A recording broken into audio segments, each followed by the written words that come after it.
सुख तो सभी चाहते हैं, मनुष्य का स्वभाव ही है सच्चिदानंद। आनंद के बिना चेतना छटपटाती है, पर मनुष्य और मनुष्य में अंतर यह होता है कि कौन किस तल का सुख चुन रहा है। सुख तो पशु भी चुनता है। अंग्रेजी भाषा में इसीलिए 3 अलग अलग शब्द हैं, प्लेजर, हैप्पीनेस और जॉय। 3 अलग तल हैं सुख के। चुन लो जो चुनना है तुम्हें। हाँ आचार्य जी, इस पे थोड़ा मैं थोड़ा काउंटर क्वेश्चन पूछना चाहूँगा। आपने बोला कि हमारे पास चॉइस होता है, वो बिल्कुल सही है, बट वो चॉइस होता है जब मैं अवेयर रहूँ, मैं कॉन्शियस रहूँ। बट मैं बिहार में ये देखा हूँ कि जो दो सबसे इम्पोर्टेंट चीज़ हैं, एक है वर्क, दूसरा है मैरिज। ये दोनों चूज करने के पहले इतना इग्नोरेंट रखा जाता है लड़कियों को। तुम लोग भी इग्नोरेंट रहोगे अब शादी करने से पहले या काम चुनने से पहले? पूछ रहा हूं, ईमानदारी से बोलना, मेरा दिल रखने के लिए नहीं। और जैसा आचार्य जी बृहदारण्यक के उपनिषद में भी है, याज्ञवल्क्य मैत्रेय संवाद। अभी इस ललकार से क्या समझ में आया? हाँ आचार्य जी, समझ में आया कि अभी लोग स्वीकार कर रहे हैं, चेंज करेंगे, बट कर सकते हैं, पॉसिबल है। हाँ। तो आचार्य जी, मतलब वो मैं समझ रहा हूँ पॉसिबल है, बट यहाँ होता क्या है कि बहुत बार मैं देखा हूँ कि 21-22 साल की लड़कियां, उनको फैमिली जानबूझ के, जैसे याज्ञवल्क्य मैत्रेय संवाद में भी बोलते हैं कि other is loved for one's own सेक, तो जब फैमिली वाले ही उनको इग्नोरेंट रखें, और वो इग्नोरेंस में रख के, चूंकि उनका 21-22 साल के यहाँ कितने बैठे हैं उस आयु वर्ग के? हाथ खड़ा करो। गीता समागम में आने से पहले बड़े ज्ञानी थे, पूछ रहा हूं, और आने का फैसला क्या दबाव में लिया? रखा होगा दुनिया ने इग्नोरेंट।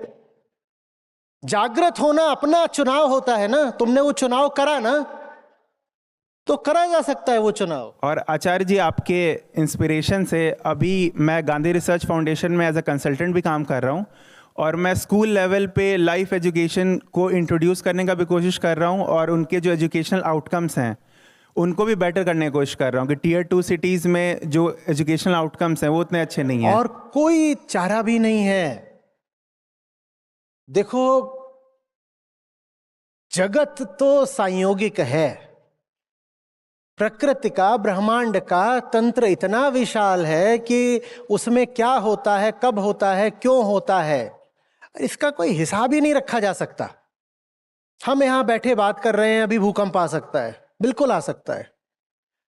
हम यहां बैठे बात कर रहे हैं, पता नहीं क्या हो जाए, ट्रंप क्या कर दे, उसका असर चीन पे क्या पड़ जाए, चीन भारत के खिलाफ युद्ध छेड़ दे, यहां बम गिरा दे। आप कहोगे ये क्या है, लेना देना कुछ नहीं, बम खा गए। कुछ भी कभी भी हो सकता है। आप यहां खड़े हो, आपको क्या पता किसी के शरीर में कौन सी बीमारी पल रही है। अभी आप यहां पर हो, 2 दिन बाद हो सकता है कैंसर निकल आए, क्या पता, क्या पता।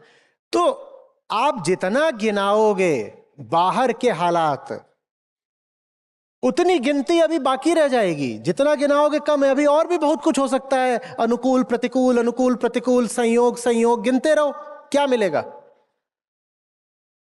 ये बात आपके उतर क्यों नहीं रही है भीतर, बिल्कुल, कि आपके पास बस आपका चुनाव है और कुछ नहीं, और कुछ नहीं।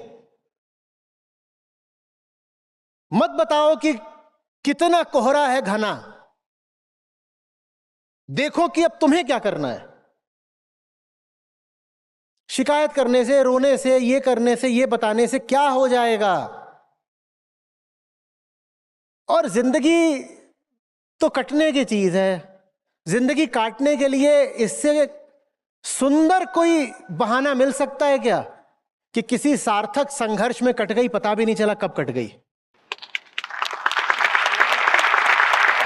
जी रहे थे, जी रहे थे, लड़ रहे थे, लड़ रहे थे, लड़ रहे थे, फुर्सत ही नहीं थी अपने सुख दुख गिनने की। एक दिन भैंसे वाला आया, उसको भी बोला कि तू 2 मिनट रुक, पहले काम है कुछ, आखिरी हस्ताक्षर कर दूं, और बोला चल।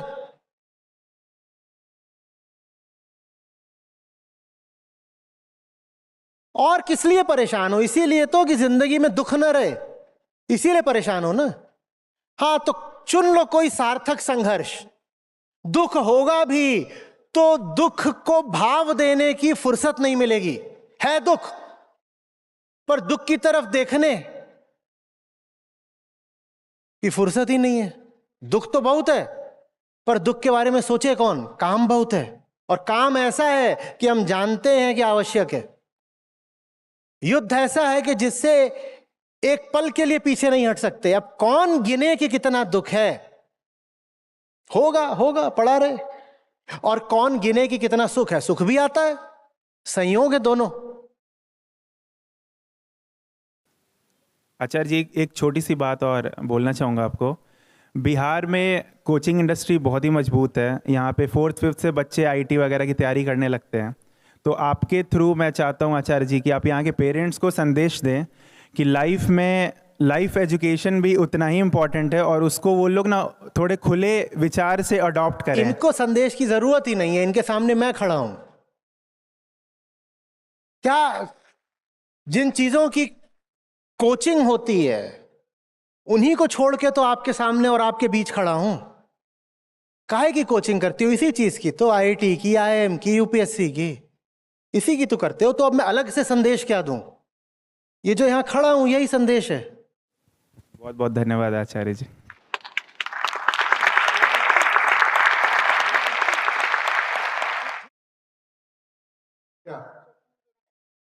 अभी तो 10 ही बजा है, इसको दो, इनको दो। मुझे पता होता है कि सत्र तब मेरे लिए आनंदपूर्ण रहा है और आपके लिए भी मूल्यवर्धक रहा है जब मुझे कोई और आकर बताए कि 3.5 घंटे बीत गए। मुझे फुर्सत ही ना हो घड़ी गिनने की भी।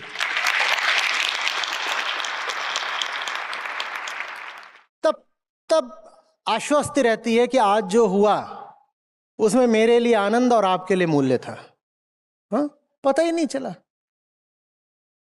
क्या बोला, क्या सुना गया, क्या कह दिया, क्या रह गया, कौन गिने।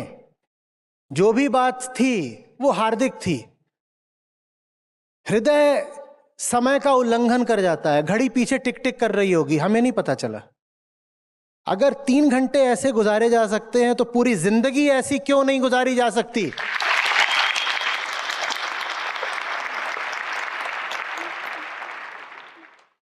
बोलो अब। प्रणाम आचार्य जी, मेरा नाम नंदिनी है। मेरा सवाल ये था, हम सब जो बिहार के यूथ हैं, लगभग जो यहाँ पे गवर्नमेंट एग्ज़ाम की तैयारी कर रहे हैं, उन जो लोग यहाँ पे बहुत टाइम से, ये हब भी है गांधी मैदान के आसपास का सारा एरिया, मैक्सिमम लोग यहाँ पे स्टूडेंट होंगे।